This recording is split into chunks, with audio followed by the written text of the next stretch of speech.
Hello दोस्तों, झारखंड वाला 99 में आप सबों का स्वागत है। दोस्तों, इस चैनल के माध्यम से आज मैं डिस्कस करूंगा आइसोथर्मल एंड एडियाबेटिक प्रोसेस। तो ये थर्मोडायनेमिक का लेक्चर 7 है। आप देखेंगे फर्स्ट क्वेश्चन क्या है। फर्स्ट है in an adiabatic process the quantity which remains constant is. इसमें क्या कांस्टेंट होता है? तो कांस्टेंट क्या होता है? Total heat energy of the system. जैसे option C, total heat energy of the system is constant. तो ये बहुत इजी क्वेश्चन था। नेक्स्ट देखिए, नेक्स्ट एक न्यूमेरिकल है। तो इस तरह के न्यूमेरिकल या इससे रिलेटेड कॉन्सेप्ट मैंने प्रीवियस वीडियो में डिस्कस किया है, आप वहां भी जाकर देख सकते हैं। देखिए इसमें क्या दिया गया है, यह mono atomic ideal gas is compressed adiabatically. कौन सा गैस है? तो मोनो एटॉमिक आइडियल गैस है। मोनो एटॉमिक आइडियल गैस है। और आगे देखिए, इज कंप्रेस्ड, ये कंप्रेस किया जा रहा है, मतलब इसको दबाया जा रहा है एडियाबेटिकली। और ये क्या है? तो एडियाबेटिकली है। Such that its volume V is reduce to 8/27V। देखिए, मतलब आप जब कंप्रेस किया जाएगा तो जाहिर सी बात है कि इसका वॉल्यूम रिड्यूस होगा। मतलब पहले वॉल्यूम क्या था? V था, और जब कंप्रेस किया गया तो इसका वॉल्यूम क्या हो गया? 8/27V घट गया। And its temperature rises from, इसका टेम्परेचर राइज करता है 27 डिग्री सेल्सियस से 30 डिग्री सेल्सियस।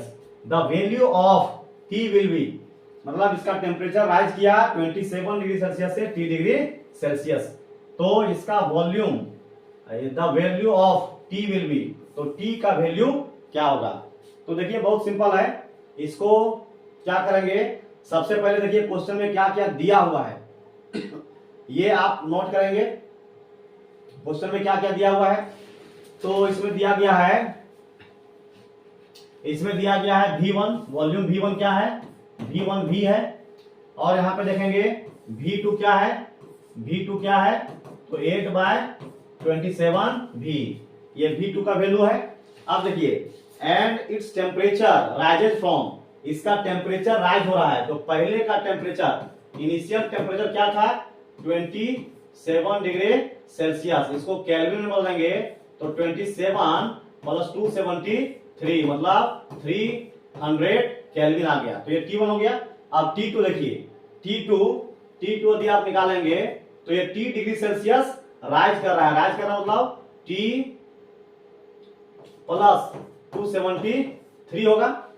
अब यहां पे देखिए दोस्तों, अब यहां पे देखेंगे the value of will be, तो वैल्यू क्या होगा? तो देखिए, एडियाबेटिकली चेंज में एक फॉर्मूला बताया गया है, पहले प्रीवियस वीडियो में मैंने डिस्कस किया है। इसमें एक फॉर्मूला है T1 V1 is equal to T1 V1 gamma minus 1 is equal to T2 V2 gamma minus 1।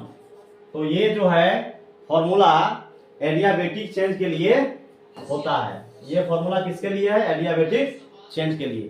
तो देखिए, इसको हम ऐसे भी लिख सकते हैं T1/T2 is equal to V2/V1 gamma minus 1। इसको ऐसे लिख सकते हैं। T1 इसको लिखेंगे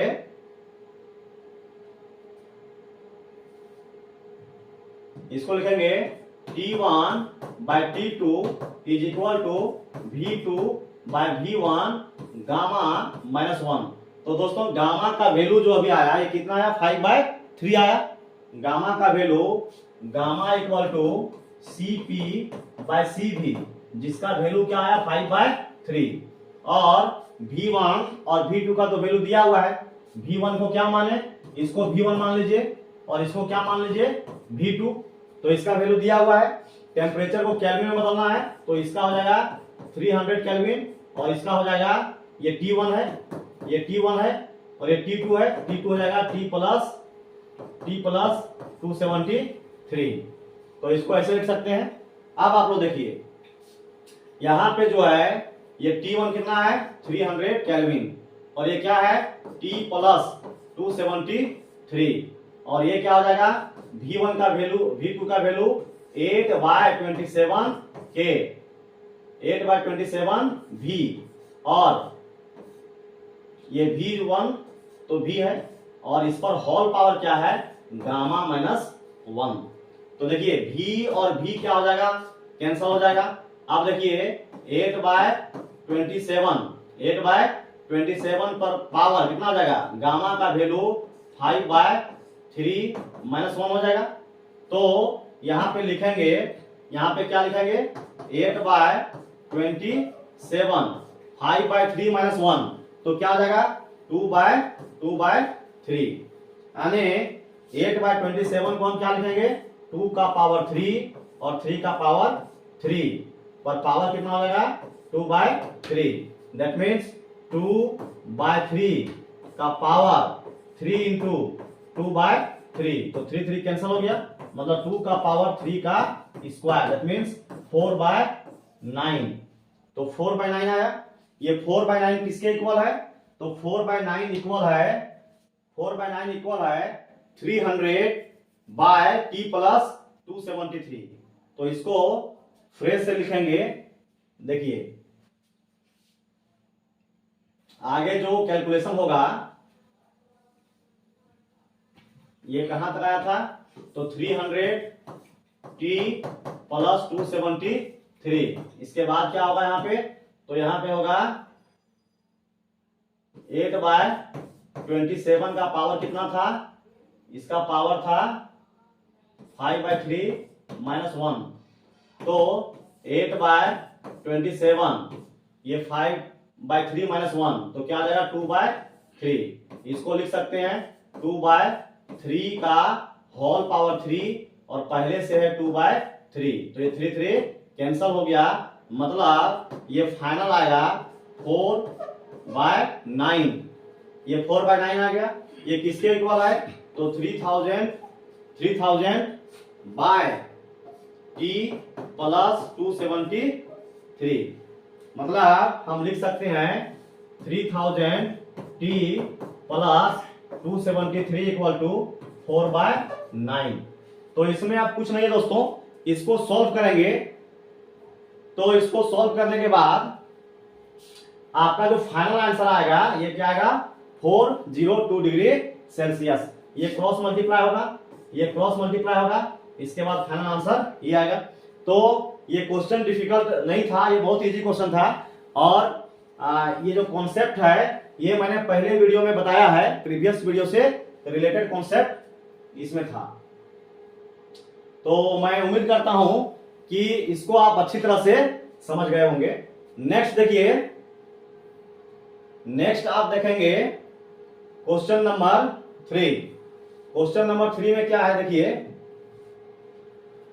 the process to which there is no exchange of heat between system and the surrounding is called. देखिए यदि सिस्टम और सराउंडिंग के बीच, सिस्टम और सराउंडिंग के बीच हीट का एक्सचेंज नहीं हो रहा है, तो ये कौन सा प्रोसेस में नहीं होगा। इसमें से ऑप्शन दिया गया है आइसोबैरिक। तो देखिए आइसोबैरिक में क्या होता है, आइसोबैरिक में प्रेशर कांस्टेंट रहता है, आइसोथर्मल में टेम्परेचर कांस्टेंट रहता है, आइसोकोरिक में वॉल्यूम कांस्टेंट रहता है।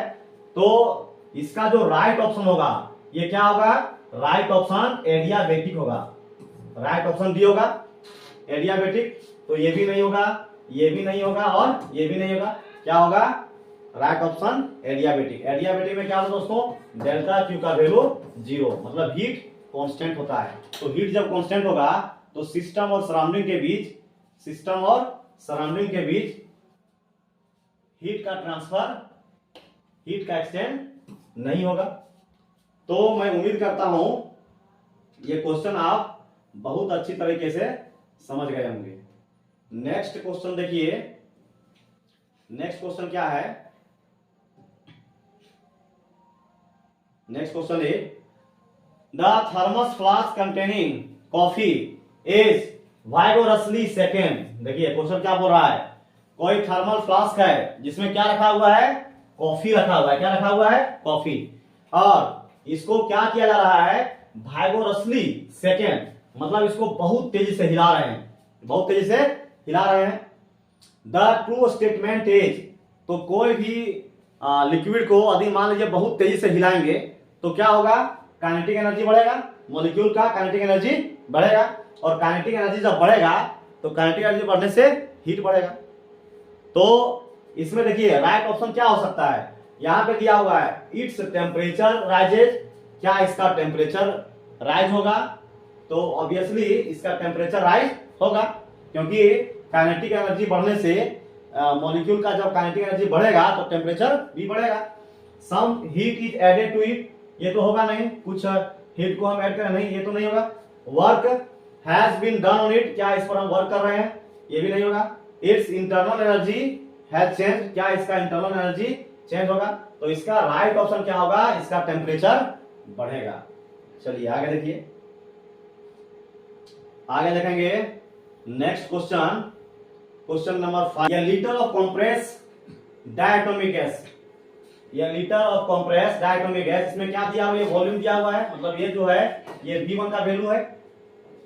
डायटोमिक गैस का जो है गामा का वैल्यू दिया गया है। गामा इक्वल टू क्या होता है, ये मैंने पहले डिस्कस किया है, गामा इक्वल टू Cp/Cv। तो Cp/Cv का वैल्यू दिया हुआ है 7/5, ये मेरा प्रीवियस लेक्चर में देख सकते हैं। It's suddenly allowed to expand adiabatically, ये क्या किया जा रहा है, तो एक्सपेंड किया जा रहा है adiabatically, so that it's pressure becomes atmospheric pressure. तो इसका प्रेशर जो है, जो पहले का प्रेशर था, ये क्या होता है, एटमॉस्फेरिक प्रेशर के बराबर हो जाता है, P। यहाँ पे एटमॉस्फेरिक प्रेशर को क्या माना है, P माना है। एंड वॉल्यूम बिकम्स, और वॉल्यूम क्या होता है, 32 लीटर्स, मतलब ये आपका क्या दिया हुआ है, V2 का वैल्यू दिया हुआ है। अब देखिए the original pressure will be, original pressure of gas was, तो ओरिजिनल प्रेशर क्या था, ओरिजिनल प्रेशर मतलब पहले का प्रेशर क्या था। तो देखिए जब एडियाबेटिक की बात हो, एडियाबेटिकली चेंज की बात हो, तो एक फॉर्मूला होता है, ये मैंने डिस्कस किया है, P1 V1 gamma, P2 V2 gamma, ये फॉर्मूला होता है। इसमें केवल आपको सेट कर देना है। तो देखिए इसको हम लिख सकते हैं P1 bye P2 is equal to, क्या लिख सकते हैं, V2 bye V1 whole power gamma, ये लिख सकते हैं। अब देखिए जो एटमॉस्फेरिक प्रेशर है, मतलब जो प्रीवियस प्रेशर है, ये एटमॉस्फेरिक प्रेशर के इक्वल हो जा रहा है, मतलब P जो P2 का वैल्यू है ये P के इक्वल हो जा रहा है। P2 क्या है, तो P2 देखिए यहाँ पे जो दिया गया है, so that pressure becomes atmospheric pressure, मतलब ये आपका क्या है, ये P2 है। P2 किसके इक्वल हो रहा है, एटमॉस्फेरिक प्रेशर P के इक्वल हो रहा है। तो यहाँ पे हम लिख सकते हैं P1 bye P equal to, देखिए V2 क्या है, V2 32 लीटर है, तो यहाँ पे क्या देंगे 32, और V1 क्या है 1 है, और इस पर पावर क्या होता है गामा, गामा का वैल्यू क्या है 7/5, तो यहाँ क्या लिखेंगे 7/5। मतलब थोड़ा इसको फ्रेश से लिखते हैं, तो देखिए इसमें हम फाइनली जो है इसको कैसे लिखेंगे, इसको लिखेंगे P1 bye P equal to 32/1 का पावर कितना होगा 7/5, 7/5।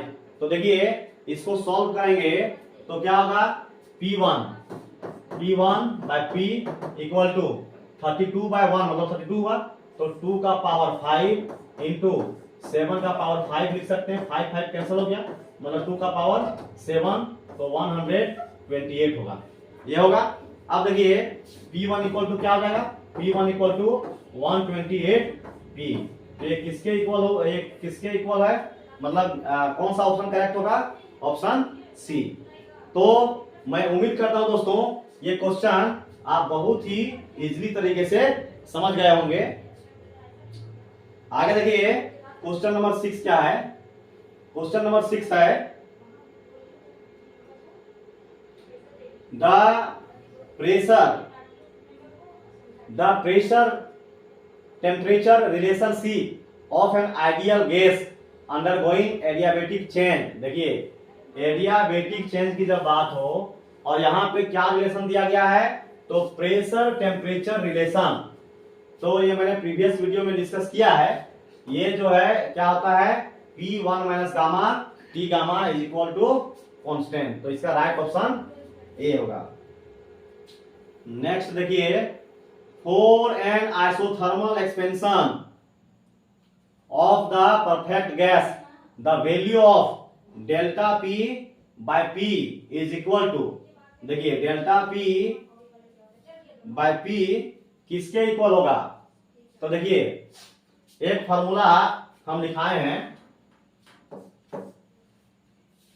आइसोथर्मल में क्या होता है, PV का वैल्यू कांस्टेंट होता है, PV इक्वल टू कांस्टेंट, या हम इसको ऐसे लिख सकते हैं PV इक्वल टू 0। तो यहाँ पे देखिए यदि हम डिफरेंशिएशन करेंगे तो देखिए क्या लिखेंगे, dP VdP प्लस क्या लिखेंगे, PdV इक्वल टू 0, या इसी को लिख सकते हैं VdP इक्वल टू PdV, यहाँ पे माइनस होगा। अब यहाँ पे देखिए क्या दिया गया है, डेल्टा P बाय P। तो देखिए डेल्टा P, इसको हम डेल्टा P भी लिख सकते हैं, मतलब V delta P equal to minus P delta V। तो यहाँ पे देखिए दोस्तों डेल्टा P बाय P का वैल्यू पूछा है, तो P जब इधर आ गया तो ये V चला जाएगा इक्वल साइड के उधर, मतलब डेल्टा V बाय V, और यहाँ पे नेगेटिव है, मतलब फाइनल जो वैल्यू है delta P by P equal to क्या आया, minus delta V by V। तो ये किसमें है, कौन सा ऑप्शन में है, ऑप्शन नंबर बी। तो इसका राइट ऑप्शन क्या होगा, ऑप्शन नंबर बी। चलिए नेक्स्ट क्वेश्चन देखेंगे। नेक्स्ट क्वेश्चन में दिया गया है, ये sample of gas expand from V1 to V2, the amount of work done by gas is greatest when the expansion is, देखिए the sample of expand gas from volume V1 to V2, the amount of work done by gas is greatest when expansion is, मतलब gas का expansion सबसे अधिक कब होगा। तो देखिए gas का एक्सपेंशन सबसे अधिक कब होगा, आइसोबेरिक में, आइसोथर्मल में, आइसोबेरिक, एडियाबेटिक और इक्वल इन ऑल केसेस। तो देखिए ग्राफ है, एक ग्राफ है, जैसे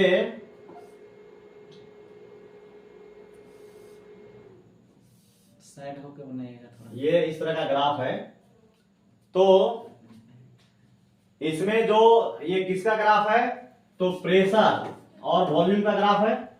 तो इसमें सबसे जो अधिक गैस का एक्सपेंशन होता है किसमें होता है, आइसोबेरिक,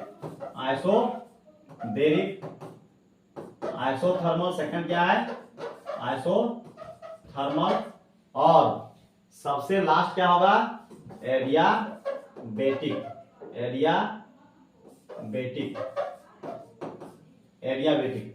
मतलब गैस का जो एक्सपेंशन सबसे अधिक होगा ये किसमें होगा, आइसोबेरिक में होगा। सबसे अधिक किसमें होगा, आइसोबेरिक। नेक्स्ट क्वेश्चन देखिए, क्वेश्चन नंबर 9। क्वेश्चन नंबर 9 में क्या दिया गया है, A given mass of gas expand from a state A to a state B by 3 paths 1, 2 and 3 as shown in figure. If W1, W2 and W3 respectively be the work done of gas along the 3 paths are, A given mass of gas expand from state A to B, देखिए state A to B मतलब 1, 2, 3 ये gas का expansion दिया गया है। A given mass of gas expand from state A to B by 3 paths 1, 2, 3 as shown figure. If W1, W2 and W3 respectively be the work done by the gas along 3 paths, तो यहाँ पे बताना है यहाँ पे जो work done हो रहा है 3 पाथ में, तो सबसे अधिक जो वर्क डन होगा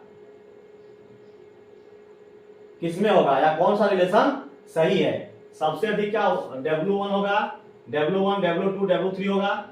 देखिए W1 ये है, W1 ये है, W2 ये है और W3 ये है, या W1 is less than W2 is less than W3, ये रिलेशन होगा, या W1 W2 W3 होगा, या W1 is less than W2 and W1 is greater than W2। तो दोस्तों इसका राइट ऑप्शन होगा, जैसे देखिए यहाँ पे ग्राफ को समझ लीजिए। देखिए यदि हम इसमें बात करें तो इसमें जब हम बात कर रहे हैं तो देखिए यदि मान लीजिए इस पॉइंट की बात करें तो प्रेशर जब हम बढ़ा रहे हैं तो वॉल्यूम घट रहा है। यहाँ पे देखिए प्रेशर और बढ़ रहा है तो वॉल्यूम और घट रहा है, प्रेशर और अधिक बढ़ा है तो वॉल्यूम और घट रहा है, प्रेशर कम किए तो वॉल्यूम बढ़ा, प्रेशर कम किए तो वॉल्यूम बढ़ा। अब देखिए सेकेंड केस में देखिए प्रेशर इस पॉइंट पर है तो वॉल्यूम देखिए यहाँ पे है, प्रेशर यदि मान लीजिए कि इस पॉइंट पर है तो वॉल्यूम इस पॉइंट पर है। मतलब हम देख रहे हैं कि प्रेशर जब हम बढ़ा रहे हैं तो वॉल्यूम क्या हो रहा है, घट रहा है, यानी कि प्रेशर बढ़ाने से वर्क डन क्या हो रहा है, तो वर्क।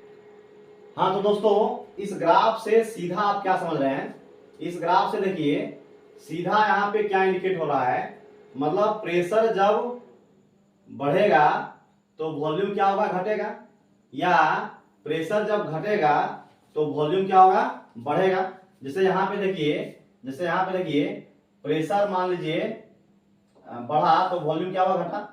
प्रेशर देखिए प्रेशर यहाँ पे घट रहा है तो वॉल्यूम बढ़ रहा है, प्रेशर घट रहा है तो वॉल्यूम बढ़ रहा है। या एक फॉर्मूला होता है work equal to P D V होता है, मतलब वर्क जो है दोनों पर डिपेंड कर रहा है, प्रेशर पर भी और वॉल्यूम पर भी। यदि प्रेशर बढ़ेगा तो वर्क डन ज्यादा होगा, तो किसका प्रेशर इसमें बढ़ रहा है, किसका प्रेशर जो है वो ज्यादा है, तो मतलब वन का प्रेशर अधिक है, मतलब वर्क डन जो है ये 1 में अधिक होगा।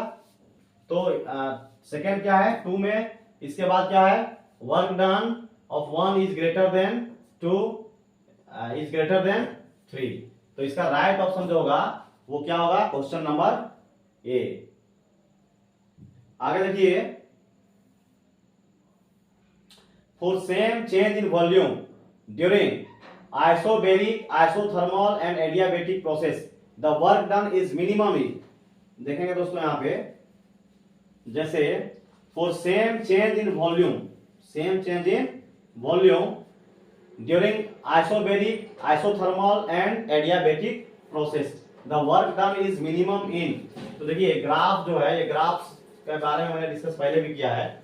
जैसे मान लीजिए सबसे अधिक जो वर्क डन होता है ये किसमें होता है, ये होता है आइसोबैरिक में, आइसोबैरिक, इसके बाद देखिए आइसोथर्मल, इसके बाद आइसोथर्मल, और सबसे जो कम होता है ये क्या होता है, एडियाबैटिक। तो कहने का मतलब वर्क डन किसमें अधिक हो रहा है, इसको यदि हम W1 माने, इसको W2 माने और इसको W3 माने, तो वर्क डन सबसे अधिक किसमें हो रहा है, सबसे अधिक हो रहा है W1 में। मतलब लेकिन यहाँ पे क्वेश्चन में क्या दिया गया है, for same change in volume during isobaric, isothermal and adiabatic process the work done is minimum in. तो वर्क डन मिनिमम किसमें होगा, वर्क डन मिनिमम एडियाबैटिक में होगा। किसमें होगा, एडियाबैटिक प्रोसेस। मतलब W इसको डिक्रीजिंग ऑर्डर में लिखें तो W1 का जो वर्क डन है ये सबसे कम है, इसके बाद W2 है, इसके बाद W1 है, ऐसे होगा। तो दोस्तों मैं समझता हूं कि जितना मैंने न्यूमेरिकल्स बताया ये आप बहुत इजीली तरीके से समझ गए होंगे। तो आज का वीडियो कैसा लगा कमेंट बॉक्स में जरूर कमेंट करें, और यदि ये वीडियो आपको पसंद आए तो लाइक, सब्सक्राइब और दोस्तों के बीच अवश्य शेयर करें।